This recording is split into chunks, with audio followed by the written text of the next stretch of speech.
وَلَقَدْ يَسَّرْنَا الْقُرْآنَ لِلذِّكْرِ فَهَلْ مِن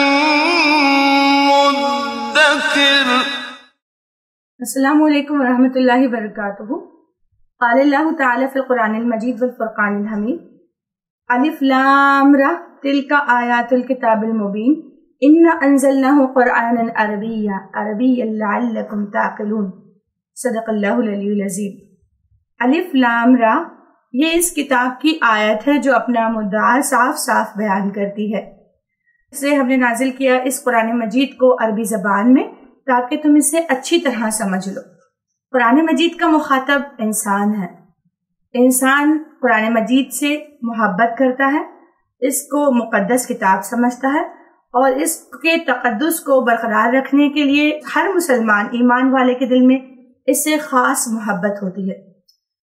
قرآن مجید چونکہ عربی زبان میں ہے، اللہ تعالیٰ نے کہا کہ ہم نے اسے نازل کیا عربی زبان میں، یہ عربی زبان میں ہے۔ اس کو سمجھنے کے لیے کہ اللہ رب العالمین انسان کو کیا پیغام دیتا ہے، اس کو سمجھنے کے لیے ہم زبان کو سمجھتے ہیں، زبان کو سیکھتے ہیں، سیکھنے کے بعد کوشش کرتے ہیں کہ ہم قرآن مجید کو سمجھیں اور اپنی زندگی میں نافذ کریں۔ یہ ہماری کوشش ہوتی ہے، ہر مسلمان کی یہ خواہش ہوتی ہے کہ وہ قرآن مجید کو سمجھ کر پڑھے۔ سمجھ کر پڑھنے کے لیے قرآن مجید کو تفہیم کے ساتھ پڑھنے کے لیے قرآن فہمی کی بہت ساری کلاسز بھی ہوتی ہیں۔ بہت سارے لوگوں نے اس کی کلاسز بھی شروع کروائی ہیں اور لوگ انجام دے بھی رہی ہیں۔ ہماری بہنیں بھی بڑی تعداد میں اسے سیکھ رہی ہیں۔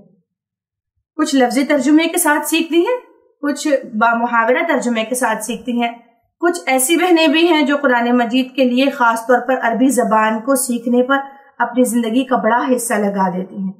یہ بہت اچھی بات ہے اور یہ بہت ہی مثبت اپروچ ہے، اور ہم دیکھ رہے ہیں کہ زمانے میں جہاں پہلے صرف قرآن مجید کو تلاوت کرنے کے طور پر بچیوں کو پڑھا دیا جاتا تھا، وہاں اب ایک رجحان میڈیا کے اپروچ کی وجہ سے بڑھا ہے کہ قرآن فہمی کی کلاسز زوم پر اور کسی اور ذریعے سے چل رہی ہیں۔ جو بات یہاں توجہ دلانا مقصود ہے وہ یہ کہ قرآن مجید کو جب انسان سمجھ کر پڑھتا ہے تو اللہ تعالیٰ اس کی بصارت کے ساتھ ساتھ اسے بصیرت عطا کرتا ہے، اور قرآن مجید جو ہے جب عمل کی نیت سے پڑھا جاتا ہے تو اللہ تعالیٰ اس کے لیے آسان فرما دیتا ہے۔ جو بہنیں قرآن مجید کو تفہیمی کورس کے ذریعے سے، قرآن فہمی کورس کے ذریعے سے پڑھ رہی ہیں، انہیں خصوصاً اس بات کا خیال لازماً رکھنا چاہیے کہ قرآن مجید فضیلت کے طور پر یا پھر بہت زیادہ تقدس کے طور پر پڑھنے کے ساتھ ساتھ ہم اس کے حرکی پہلو کو متاثر نہ کریں۔ جیسے ایک بہت زیادہ خوشی ہوتی ہے کہ ہم جو ہے ترجمے کے ساتھ پڑھ رہے ہیں، لفظی ترجمہ ہمیں آ رہا ہے، یہ خوشی کا احساس ہوتا ہے، لیکن جو بات اللہ تعالیٰ نے کہی ہے اس میں تدبر، تفکر اور غور و فکر کا جو مرحلہ ہے وہ ہماری زندگی میں نہیں آ پاتا ہے، اور ہم صرف یہ سمجھتے ہیں کہ صرف لفظی ترجمے کے ساتھ پڑھنا ہی کافی ہے، یہ ہمیں آ چکا ہے۔ اور پھر یہ اگر پڑھ بھی لیں تو انہی آیتوں کا سلیکشن کرتے ہیں جو آیتیں صرف فضیلت سے متعلق یا اس کی اہمیت سے متعلق ہے یا کسی گناہ سے ڈرانے کے متعلق ہے، ہم اس کے ہر کے پہلو کو کہیں نہ کہیں متاثر کر دیتے ہیں۔ جیسے اللہ رب العالمین نے ہمیں امت وسط کہا ہے، امت وسط ہونے کی حیثیت سے زمین پر اللہ کے نظام کو نافذ کرنے کے بہت سارے تقاضے ہیں، ان تقاضوں کو کہیں نہ کہیں ہم نہیں ادا کر پاتے ہیں، یا ان پر ہمارے فوکس نہیں بن پاتا ہے، یا ہم جو ہے جو اللہ تعالیٰ نے تقسیم وراثت کے قوانین جو بیان کی ہیں ان قوانین کا نفاذ، یا ہماری اپنی ذمہ داریاں، یا اللہ تعالیٰ نے جو ازدواجی تعلقات کے لیے کئی عورتوں سے خطاب کیا ہے وہ چیز، یا حیا کے تعلق سے جو خطاب قرآن مجید فرماتا ہے، ان چیزوں کو ہم نے اکثر بھلا دیا۔ ہم صرف اور صرف اس کے ان پہلوؤں کو جو صرف اور صرف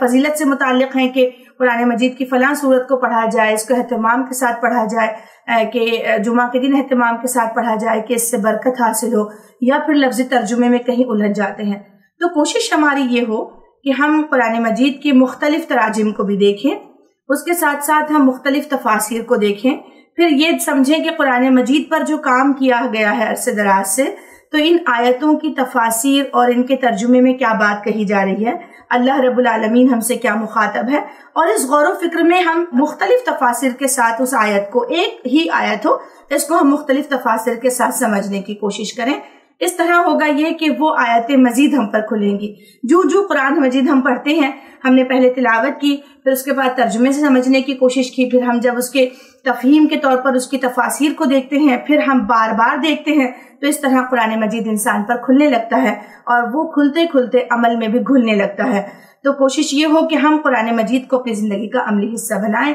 میں اللہ تعالیٰ سے دعا کرتی ہوں کہ اس مہم کے موقع پر رجوع الی القرآن، اس مہم کے موقع پر ہم تمام یہ عزم کریں کہ انشاءاللہ ہم قرآن مجید کے غور و فکر تدبر اپنی عملی زندگی میں نافذ کرنے اور اس کے احکامات پر مکمل عمل کرنے کی کوشش کریں گے۔ وآخر دعوانا الحمدللہ رب العالمین۔